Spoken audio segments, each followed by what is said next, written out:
Okay, welcome everyone. We'll start our lesson 4. Today lesson will go through LO4, learning outcome 4. As you know me, my name is Anjum. If you have any question, please drop an email anjum@ukversity.co.uk and I'll try my best to get back to you as soon as possible.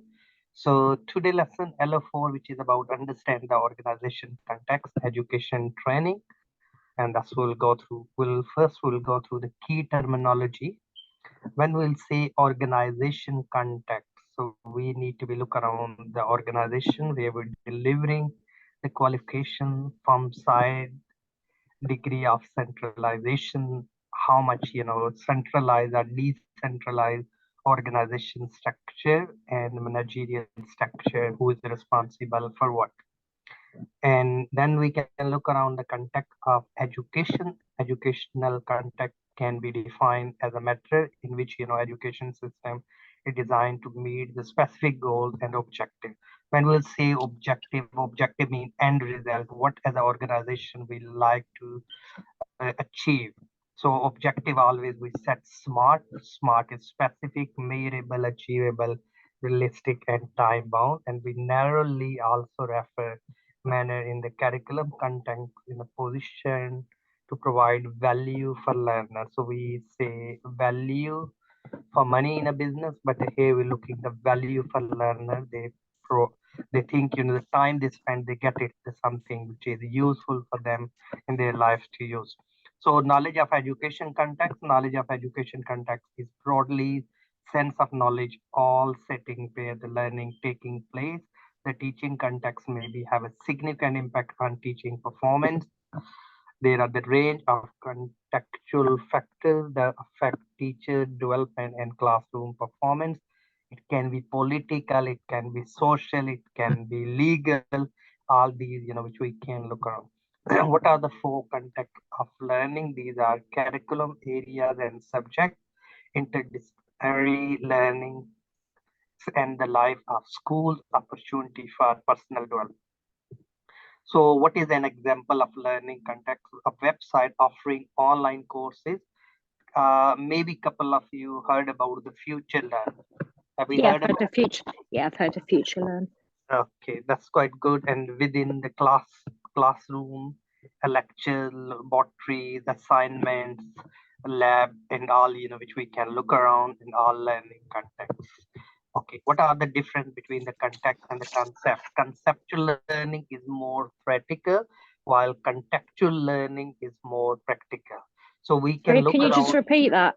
So conceptual is practical and contextual is? conceptual learning is more theoretical and contextual learning is more practical.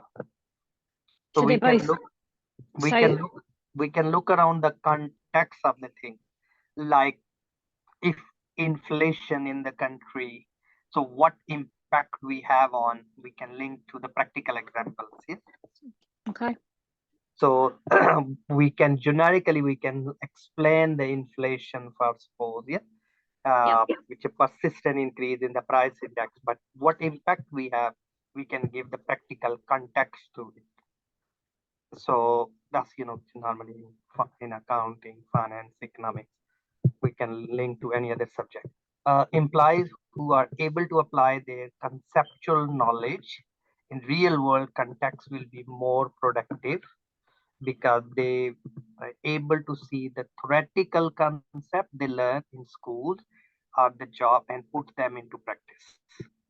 Of course, we learn about the measurement, we learn about conversion of inches and meters and all grams and things. So that we have in the real world, we can convert it like in minutes, in second, and the rates, every minute we miss what cost is.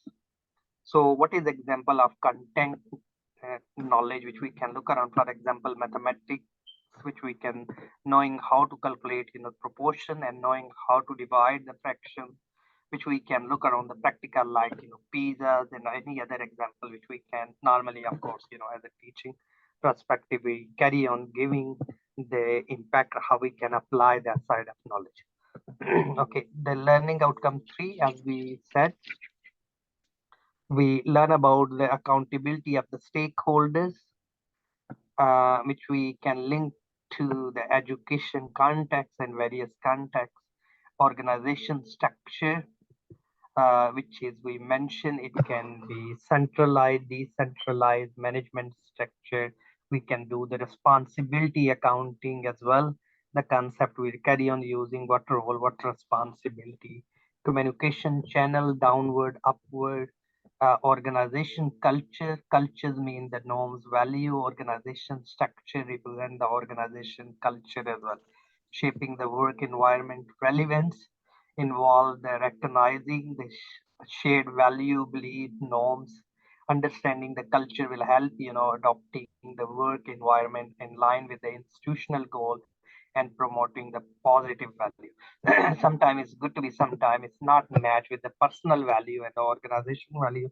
That can be a gap, and where we'll try to be look around and adjust it accordingly. So policies and procedures, important policies and procedures establish rule and the guidance govern operation of an education and training organization. Relevant the knowledge of institutional policy related to areas such as admission, assessment, equality, diversity, health and safety, data protection, essential ensure the compliance and establish the standard. Governance, of course, decision making importance, understand the governance structure. Like you have a parent governor, you have other governors. Decision making processes, who is responsible, is the crucial for effective leadership and management. Relevant, this include the knowledge of governing boards, council committees, and rules involved, understanding how decision is made, and we can look around the various stakeholders. Funding and budgeting, of course, decision which we can look around the financial management, which is normally the internal management. Management is a process of designing an environment to achieve the objective. If you're a manager, it's your job to design an environment to achieve the objective. And look the sustainability. When we say sustainable, we're looking the three P's: profit, planet, and people. Of course, in our organization, we're not earning profit in the education setting, but we're looking value for money. And knowledge is funding source, budget planning, financial accountability, help to ensure efficient use of resources, not waste, like cutting the paper costs and all of this. Regulatory compliance, of course, education achievement and rewards, maintain the equalities and credibilities, relevance, understand the regulatory framework, compliance, involve the knowledge, inspection, quality, all which we need to be consequences if we don't comply.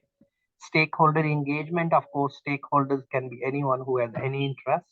It can be community, it can be parent, it can be governor, it can be offstate, it can be regulator, any other. Relevance, the knowledge of strategy, stakeholder engagement, communication practice between stakeholders. Of course, we do letters, parent letters, and all via emails, and we share expectation with various stakeholders, and we'll try to meet their expectation. Organization development and change. We regularly looking and improving the educational way. We can embed, digital mergers and introducing the new program. Relevance to understanding the processes. Organization chain include planning, communication, implementation is essential. Managing transitions effectively, leadership and management, effective leadership and management is essential.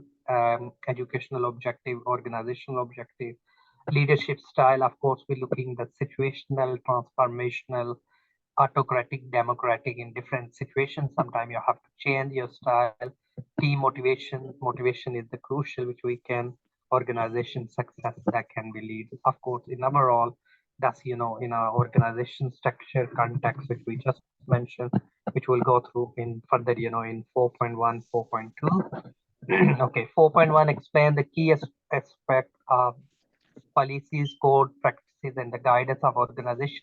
Policies we discussed in the previous lesson, fundamental component of organization framework, provide structural approach.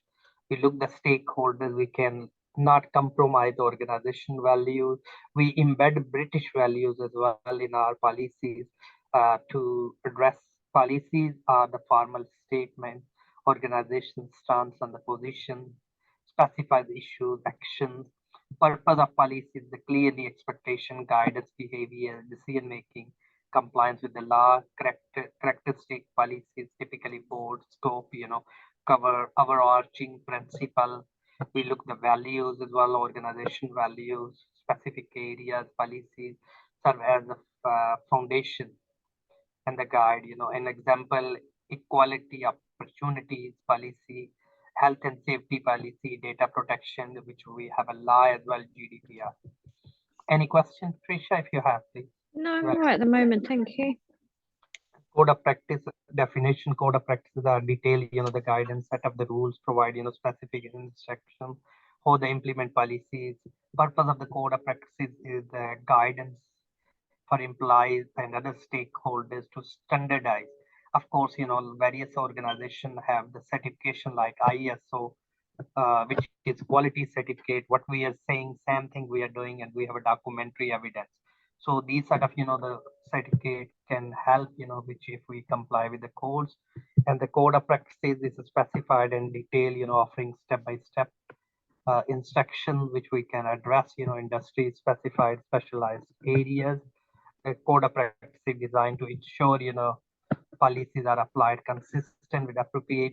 Always we're looking the watchdog regulators, always giving us in our own code of practice as well for professional conduct, code of practice for laboratories and safety. Of course, we need to be temperature wise and all of this, those experiments we do, especially in science. Okay, the guidance definition about the documents, offer recommendation, best practices, suggest approaches, specified situation, purpose, the guidance provide flexibility option, decision making allow, individual to adopt the recommendation to their unique. Of course, we'll carry on getting from the stakeholder their survey, will carry on feedback. Guidance often less which we then look the code of practices and more often, interpretation of these code and advise, achieving these certain outcomes, which we can look around the guidance can be used, to inform the decision and the problem solving, ethical guidance for research, writing style guidance, accessibility and guidance, which will carry on looking the key aspect of the policies and the code of practices guidance, scope and coverage policies, typically the broad scope and cover high level of principles. So code of practices offer detailed instructions, specific area, guidance, provide recommendation, legal and ethical compliance, which we can look around policy, focus on the legal and ethical organization standard. Code of practices guide also be addressed, compliance, provide, which we can look around our own organization and we can contextualize. Policies are foundation, implementation, establish the principal, expectation.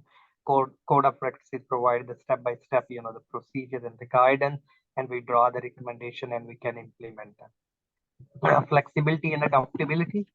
Policies are less flexible and often, interpretation ensure consistently, maybe people different interpretation. Code of practices guidance allow that adaptation and specific circumstances. Training and education policies often, which will carry on require awareness and compliance training and implies code of practices guidance and training and material and review and revision, which we carry on doing, and that will help, to review and update, these policies. So we have a master document within the policy, health and safety policy, staff recruitment policy, IT policy. These are all policies, policies and code of practices guidance, essential document within our organization framework that can be a master document, and Ofsted and various regulators can ask, give us health and safety policy. When you have a training hire, those are documents. So these are help, to meet the legal requirement and consistency with the practice.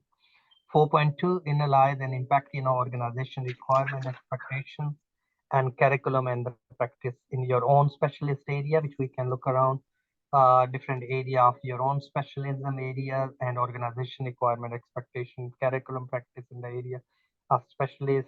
And higher education teaching in the UK is, of course, which we can look around substantial. Higher education institutions are subject to the various organizational requirement expectation. We're looking according to what the organization skills gap or the shortage we have, regulatory compliance, quality assurance, accreditation, institution practices, educational strategy, mission, student expectations, surveys, we look at the student union, what we have, the feedback there, the employability, industry's expectation, research and innovation. Regulatory compliance, of course, higher education institution legally obliged, comply with the national and international regulation regarding education, because we have, internationally ranking as well, quality assurance, data protection, equality compliant with these regulations is a crucial integration of the specific content and practice into curriculum, which will carry on data protection law required, data handling, privacy, and make sure in IT policies, password chain policy, these should be addressed, accordingly. Quality assurance and accreditation, which we can look around. Educational organization must meet the quality assurance accreditation standard, which we can look on our office of for students. We can QA is a guidance, which is assurance agency for higher education, like Ofsted. They come and they do inspections as well. These standard impact, curriculum design, required organization, demonstrate, clear learning outcome, assessment criteria in line with the subject benchmark, assurance, quality influence, teaching practices through the peer reviews. Yes, what's your policy? Peer reviews, peer assessments, institutional policy. Each institution has its own policy governed by the various aspects, including academic integrity. That's is biggest issue due to chat gbt and various other IT tools. Assessment and student support, and the code. So these policies shape the curriculum practices, how often we have to rewrite the subject, internally verifier, external examiner, these policy to increase the integrity, educator to design, assessment, and discourage, the plagiarism and cheating, educational strategy and mission impact, which we can look around the strategic plan and the mission, educational priorities, like the document guide, curriculum development, emphasis, which we can look around the area of study, different discipline approaches, research priorities, because in the past, the university used to be assessed only on the basis of research. Now it's a teaching and excellency award as well, where the teaching will be assessed, not only the research will be. So educational objective and student expectation, institution are expected to meet the academic and support the needs of the student, and student feedback expectation, design, prompting, update, the course content, delivering method, assessment strategy, teaching practice. That is very crucial, which will carry on getting the feedback. Feedback is known as a feed forward, and that will reflecting and employability and industry expectation, emphasis on the preparing the graduate, for the job market and meet, industrial expectation. Analysis curriculum must be incorporating employability skill, practical experience, industry relevant contents, and teaching practices and real world application. We can look around with the integration of various organizations and integrated learning opportunity, research and innovation. That's a huge, which we need to be part of educational mission. We can look around design, involve integrated research component, critical thinking, yes, giving them cross industry experience, fostering the innovation, like looking the digital skill embedding in every subject area, emphasis on the research-led teaching and engagement, scholarly activities. Continuous improvement, of course, that's educational organization expected to continuous improvement, CPD record, feedback, feed forward, curriculum practices are subject ongoing review, enhance in line with the needs of the technological advancement, emerging best practices. And we can look around the educational requirement, expectation, profound impact, curriculum design, teaching practices, and our ranking and reflection from QA and various other regulatory bodies, quality assurance, institutional policies, student, industry's expectation, educational strategies, linking with the industries, research goals, commitment, continuous improvement. As a result, educator of the higher education must be navigate, adopt the expectation to provide a high quality of learning experience for the student. So that's because especially in primary and higher education, and these are reference we use. Any question? No, I'm okay, I think.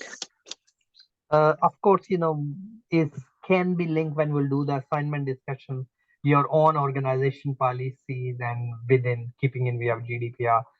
we can embed, these some policies, such as we can quote examples, Yep. which we can relate it. Okay, that's all from my end. If any question you have, you can go through. Otherwise, we'll keep up to date. No, I think I'm all right. If there's anything, I will obviously email you and let you know.